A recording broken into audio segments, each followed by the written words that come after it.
오늘은 하나님께 사로잡힌 상상력이라는 제목으로 여호수아 1장 6절 9절 말씀과 함께 여러분들과 은혜를 나누고자 합니다. 오늘은 알렉산더와 관계된 영화 잠깐 보여줬습니다. 세계 역사 속에서 가장 위대한 왕을 꼽으라고 한다면 많은 사람들은 알렉산더를 꼽을 거예요. 그는 불과 20대 초반 나이에 10여 년 정도의 시간에 최초로 유럽과 아시아를 정복한 그런 왕이었어요. 당대의 최고 큰 나라, 제국이라고 할 수 있는 이집트, 바벨로니아, 페르시아 이런 대제국을 다 무너뜨리고 그리고 이제 그런 대제국을 세운 위대한 왕 중에 왕이라고 우리가 손꼽을 수 있겠는데요. 그는 그가 정복한 많은 그 사람들로부터 받은 별명이 있었어요. 그 별명이라는 것은 무엇이냐면 그 별명은 두려움을 모르는 사람이었습니다. 그런데 어느 날 어떤 부하장수가 알렉산더에게 질문을 합니다. 왕이시여, 당신의 가장 큰 적은 무엇입니까? 알렉산더는 대답을 해요. 나의 가장 큰 적은 내 안에 있는 두려움이다. 그는 전쟁을 시작하기 전에 자기 속에 있는 그 두려움과 싸우기 위해서 몸부림을 쳤어요. 자기 속에 있는 그 두려움을 극복하기 전에는 전쟁터에 나가지 않았습니다. 그래서 그 두려움을 이기기 위해서 그는 철저히 준비를 했어요. 그리고 그 준비가 끝났을 때, 그 두려움을 이길 수 있는 준비가 다 되었을 때 그는 전혀 두려움이 없는 그런 사람이 되어서 전장터에 나가서 우리가 조금 전 감상했던 그 영화에서 같이 상상할 수 없는 용기를 바라며 모든 전쟁에서 승리를 거두고 그런 대제국을 건설했습니다. 오늘 알렉산더라는 영화를 보면 여러분들은 어떤 생각이 듭니까? 스펙타클하죠. 스펙타클하고 정말 그 용감무쌍하고 동에서 번쩍 서에서 번쩍, 야, 어떻게 인간이 저럴 수가 있나 할 정도로 참 어마무시한 그 알렉산더의 그 무용, 그 이면에는 수많은 사람들의 두려움이 깔려 있습니다. 그 긴 창, 그리고 칼날이 박힌 수레가 달리는 그 앞에 선 군인들의 그 두려움은, 그 공포는 이루 말할 수 없을 거예요. 또 그냥 말로 달려와도 무서울 텐데 코끼리가 또는 낙타가 이끄는 그런 적군과 맞닥뜨려서 싸워야 되는 그런 군인들의 입장에서는 그 두려움이 이루 말할 수가 없을 것입니다. 오늘 본문에서도 이스라엘 백성들, 그 중에서도 모세의 후계자가 된 여호수아에게도 배어있는 진한 두려움이 있습니다. 어느 날 갑자기 여호수아가 이제 출애굽 백성들을 이끄는 총지휘관이 되었어요. 자, 그런데 여호수아의 눈에는 어떤 것이 보입니까? 이제 요단강을 건너면 그 가나안 땅에 우리가 맞닥뜨려야 될 그 족속들은 그 당시 흉폭하기로 싸움으로, 전투로, 전쟁으로 특화된 그런 무시무시한 그런 족속들이에요. 그런 족속들과 싸워야 되는 이스라엘 백성들은 어떤 백성들입니까? 이제 노예 생활 400년, 광야 생활 40년, 전쟁이란 것은 해보지도 않은 그야말로 오합지졸들이었어요. 또 하나님을 잘 모르는 백성들입니다. 그리고 그들을 이끌었던 위대한 지도자였던 모세는 죽고 없어요. 그리고 하나님을 잘 모르는 그 당시만 해도 여호수아에게 이제 적게는 200만, 많게는 300~400만 되는 출애굽 백성들을 이끌어야 되는 여호수아의 입장에서는 지극히 두렵지 않을 수가 없었을 것입니다. 그러한 여호수아에게 이제 오늘 본문 이제 여호수아 1장 1절에 보시면 하나님이 그 두려움에 빠져 있는 여호수아에게 찾아오십니다. 찾아오셔서 6절로 9절에서와 같이 4번씩이나 두려워하지 말라고 다 신신당부를 합니다. 두려워하지 말라. 6절을 보시면 강하고 담대하라. 너는 내가 그들의 조상에게 맹세하여 그들에게 주리라 한 땅을 이 백성에게 차지하게 하리라. 이렇게 말씀을 하시죠. 강하고 담대하라. 이 말은 두려워하지 말라는 말씀이에요. 또 7절에서도 오직 강하고 극히 담대하라. 그리고 9절에서도 후반절에 보면 내 하나님 여호와가 너와 함께 하시느니 너는 강하고 담대하라. 두려워하지 말라고 해요. 그리고 이제 본문 뒤 끝나는 부분 1장 맨 말미 18절에 가서 보면 이스라엘 백성도 지휘관인 좀 우두머리인 여호수아에게 우리는 당신을 죽도록 충성할 테니 당신은 오직 강하고 담대하소서 이렇게 외칩니다. 강하고 담대하라 라고 이렇게 외치는 이 말씀 속에서는 우리 인간의 본성을 들여다볼 수가 있습니다. 외젠 피터슨은 말해요. 인간은 단순히 이성으로만 사는 존재가 아니다. 자신이 품고 있는 어떤 이야기와 어떤 상상 속에서 살아가는 존재가 우리 인간이다. 그러한 인간은 두 가지 상반되는 상상력을 가지고 있는데 하나는 악한 상상력이고 또 하나가 있는데 그것은 하나님께 사로잡힌 상상력이다.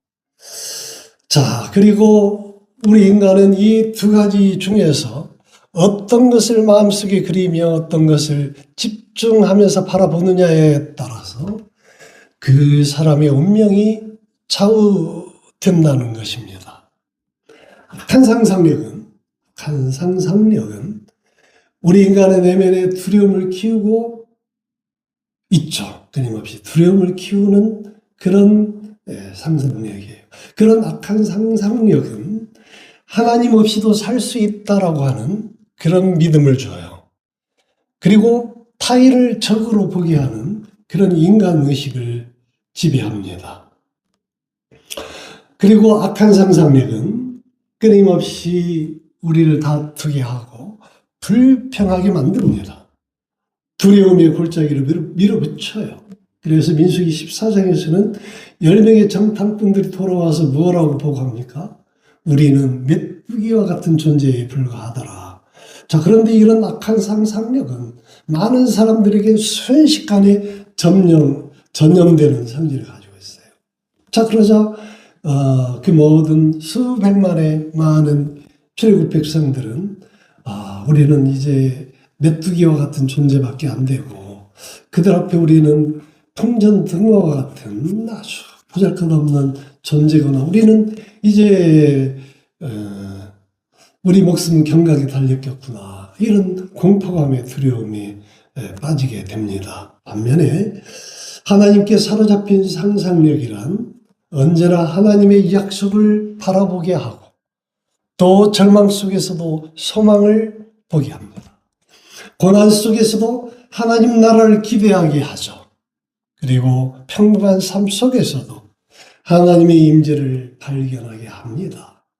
사탄은 우리를 두려움으로 가득 차게 만들어요. 우리의 상상력이 두려움에 갇히게 만듭니다. 그러나 하나님은 우리의 상상력을 말씀의 언약으로 채우시고 말씀의 능력으로 우리를 이끌어 가십니다. 그게 우리 하나님이에요. 안타깝게도 오늘 사는 우리들은 시도 때도 없이 두려움 속에 갇혀 있습니다. 그럴 수밖에 없는 존재가 바로 우리들이죠. 그렇다면 우리 인간은 왜 끊임없이 두렵고 끊임없이 불안해만 할까요? 그 이유는 하나님을 거부했기 때문입니다. 자신의 마지막 보호막인 하나님을 거부하였기 때문에 두려움에 쌓여 살 수밖에 없는 존재가 우리 인간들이라는 것입니다. 그렇다면 우리를 붙잡고 있는 두려움에서 벗어날 수 있는 해결 방법이 있다면 그것은 무엇일까요? 그것은 의외로 간단합니다. 그것은 하나님께로 돌아가서 하나님께 안기면 됩니다. 그 순간 하나님께 사로잡힌 상상력이 우리를 감싸게 될 것입니다. 그 영적 상상력은 우리를 늘 평안한 삶으로 인도할 것이기 때문에 두려움은 우리에게 침범하지 못할 것입니다. 그렇다면 어떻게 해야 우리는 하나님께 사로잡힌 상상력으로 충만할 수 있을까요? 오늘 본문은 우리에게 세 가지를 말씀해 주고 있습니다. 첫째, 6절, 7절, 9절에 뭐라고 하고 계시나요? 6절을 보시면 강하고 담대하라고 말씀하십니다. 강하고 담대하라. 강하게 하라 이 말은 히브리어로 하사크입니다. 하사크. 이는 하나님 약속을 붙들고 흔들리지 말라는 뜻이에요. 말씀을 붙들리면 흔들리지 않는다 이 말이에요. 또 담대히 하라는 아마츠입니다. 아마츠는 어떤 뜻이냐면 두려움 앞에서도 용감히 행동해라. 두려워하지 말고 용감하게 행해라. 나아가라 이 말인데 이 하사크와 아마츠를 연결하면 그 말은 어떤 두려움 앞에서도 용감하게 행동해라. 이게 오늘 첫 번째 6절에서 나오는 7절, 9절에서 계속해서 반복되어지고 있는 마음을 강하게 하고 담대히 하라고 하는 말씀입니다. 어떤 상황에서도 주의 말씀 위에 굳게 서고 그 말씀을 절대적으로 신뢰하고 또 그 말씀의 능력으로 모든 것을 이겨내리라고 다짐하고 나아가는 것, 이것이 믿음입니다. 이 믿음만이 하나님과의 관계가 온전히 회복이 되어지고 하나님께로 사로잡힌 상상력으로 충만하게 되는 것임을 믿으시기 바랍니다. 두 번째로 하나님께 사로잡힌 상상력이 충만하기 위해서는 그 두 번째로 7절에서와 같이 자 뭐라고 되어 있어요? 좌로나 우로나 치우치지 말라고 하고 있습니다. 좌로나 우로나 치우치지 마라 이 말은 주대 없이 이리저리 흔들리지 마라는 뜻이에요. 두 마음을 품지 마라는 뜻이에요. 사탄과 하나님을 양쪽에 두고 저울질하지 마라 이 말이에요. 어떻게 하나님을 두고 하나님의 백성들이 하나님을 외면하고 사탄에 혹해서 사탄의 그 종노릇을 할 수 있느냐 이 말이죠. 그런 왔다 갔다 하는 사람들은 하나님의 은혜를 받아들일 수가 없다. 따라서 신앙생활이 됐든 가정생활, 학교생활, 우리 일터에서의 모든 생활이 좌우로 치우치지 않고 오직 천국길로 오직 예수님으로 예수의 이름으로 예수님만을 바라보며 나아갈 때 길과 진리와 생명이 되시는 예수님으로 인하여 우리는 하나님이 함께 하시고 하나님이 주시는 그 상상력으로 충만케 되어진다는 것입니다. 또 하나님께 사로잡힌 상상력으로 충만한 여기서 율법책이라고 하는 것은 성경이죠. 우리의 가는 방향을 안내해주는 이 율법은 성경은 우리의 인생길을 안내해주는 영적인 나침반인 줄 믿으시기 바랍니다. 성경 말씀을 묵상하고 있는 동안은 늘 참빛이신 주님이 나와 함께하는 순간이에요. 따라서 만왕의 왕이신 그 주님이 계시는 그 순간은 어느 누구도 침범하지 할 수가 없는 것입니다. 제가 잠깐 워너메이커 백화점 왕이라고 불려지는 워너메이커에 대한 그 예화를 말씀드리고자 합니다. 워너메이커는 백화점으로 억만장자가 된 인물입니다. 그가 투자한 것마다 잘 되고 사업이 엄청나게 이제 흥왕되어져서 어마어마하게 많은 돈을 벌었습니다. 어떤 사람이 그런 워너메이커에게 질문을 하죠. 당신이 지금까지 투자한 것 중에서 가장 큰 투자는 무엇이었습니까? 라고 이렇게 묻습니다. 그때 워너메이커는 망설이지 아니하고 이렇게 대답을 해요. 자기가 소년 시절에 정말로 가난하고 굶주리게 살았는데 그 당시 그렇게 성경책을 가지고 싶어. 성경의 내용이 무엇인지 그렇게 궁금했다.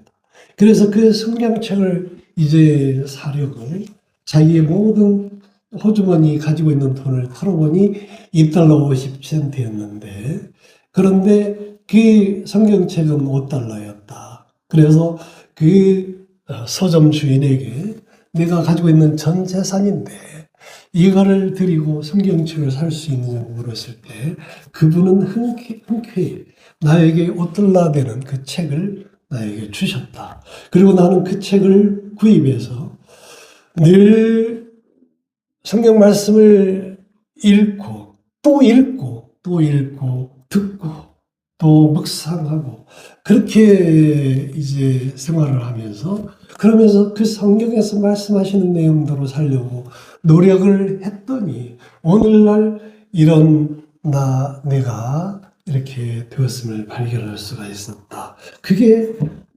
나에게 있어서 최선의 투자의 선택이었다라고 대답하는 그 말씀 속에서 성경 말씀, 율법의 그 말씀이 얼마나 우리에게 주는 그 영향력이 큰 것인지를 함께 나누고자 합니다.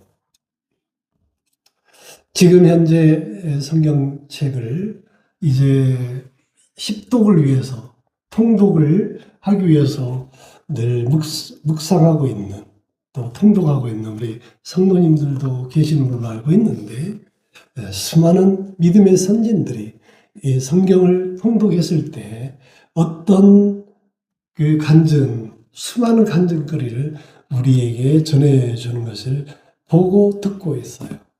또 저도 마찬가지고 또 여러분들도 마찬가지라고 생각되어지는데 그 율법을 우리가 늘 가까이 하고 그 율법을 이제 떠나지 않고 주야로 묵상할 때 하나님의 사로잡힌 상상력이 우리와 늘 함께 하시는 것임을 믿으시기 바랍니다.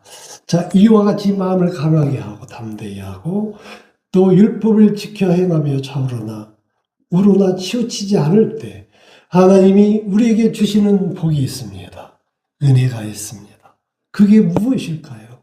하나님께서는 여호수아에게 그 길을 가르치신 후에 7절, 8절, 9절에 그리하면이라는 말씀으로 다음과 같은 가나안 약속의 땅을 보장하신다고 또 여러 가지 세 가지 축복을 약속을 하십니다. 7절을 보시면 자, 오직 강하고 극히 담대하여 나의 종 모세가 내게 명령한 그 율법을 다 지켜 행하고 우로나 좌로나 치우치지 말라. 그리하면 어디로 가든지 형통하리니. 그리고 또 8절에 그리하면 내 길이 평탄하게 될 것이며 네가 형통하리라.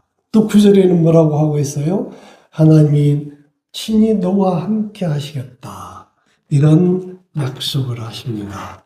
주를 의뢰하고 적군을 향해 달리며 내 하나님을 의지하고 담을 뛰어넘나이다. 아멘.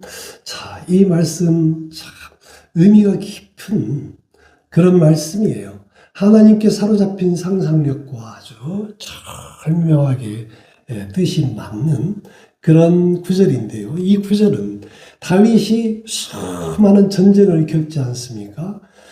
장인이었던 사울로부터 아들이었던 압살롬으로부터 끊임없는 공격을 당하죠. 그들과 불가피한 전쟁을 해야만 했어요.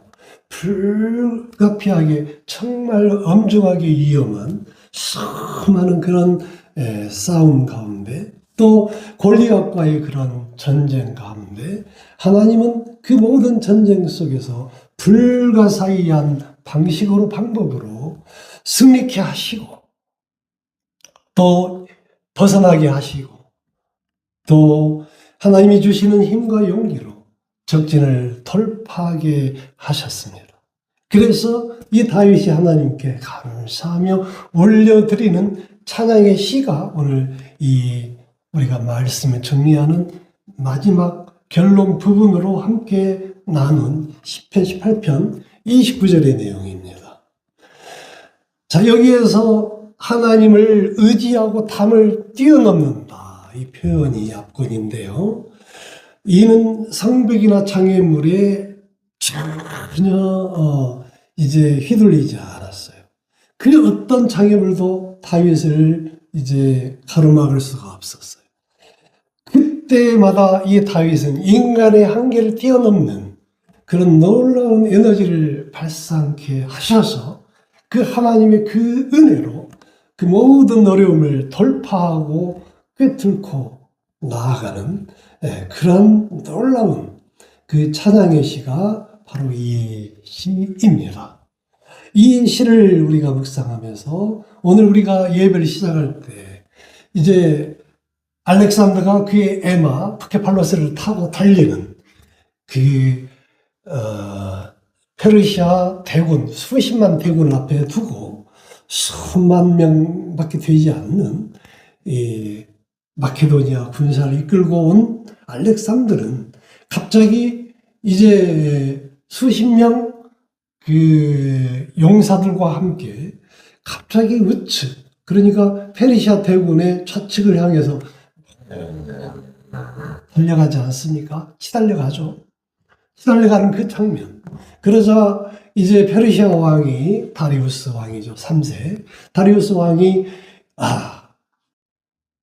드디어 알렉산더 저자를 우리가 이제 잡을 수 있겠다 해서 자기들의 이제 최고로 용맹스러운 그런 호위병들 또는 뛰어난 장수들을 이제 알렉산더를 이제 제거하게 하기 위해서 내보냅니다. 그러니까 평상시 같으면 왕을 지켜야 될 뛰어난 그 용맹스러운 그 장수들이 알렉산더가 수십 명이 이제 양쪽 대군이 부딪히기 직전, 그 직전에 우측을 향해서 달려가는 그 알렉산더를 향해서 다리우스가 이제 몇십 명이니까 이제 몇백 명을 보내면 충분히 잡을 수 있겠다 싶어서 보낸 거죠. 그게 다리우스 왕은 결정적인 실수였습니다.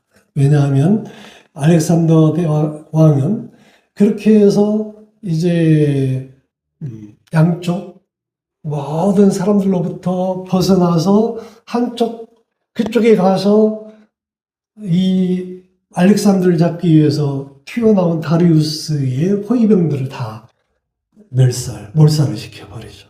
그리고 그들은 파된 기병으로 파된 알렉산더의 유명한 그 기병들이 있잖아요.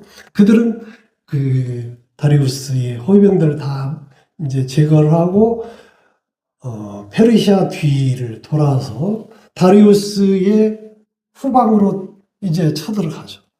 그랬을 때 다리우스 왕은 얼마나 놀랬겠어요.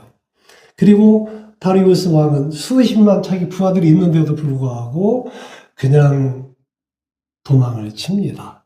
그리고 그의 성으로 도망을 치고 그렇게 해서 페르시아는 알렉산더에 의해서 멸망을 당해요.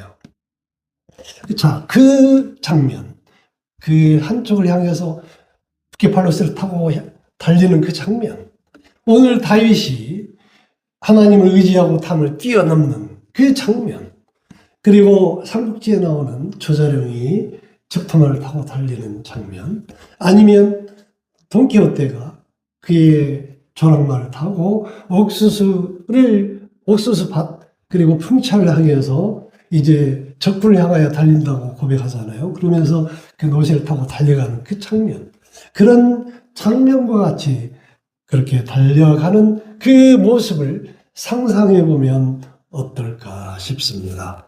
하나님께 사로잡힌 그 상상력으로 이제 그 말을 타고 그 모든 담과 장벽을 뛰어넘고 달려가는 그 주인공이 바로 내가 되고, 또 아니면 내 아들이 또는 내 딸이 또는 내 이웃이 그런 모습, 그런 주인공이 되어질 것을 연상을 해보는 것도 뜻깊은 것이 아닐까 이렇게 생각이 되어집니다.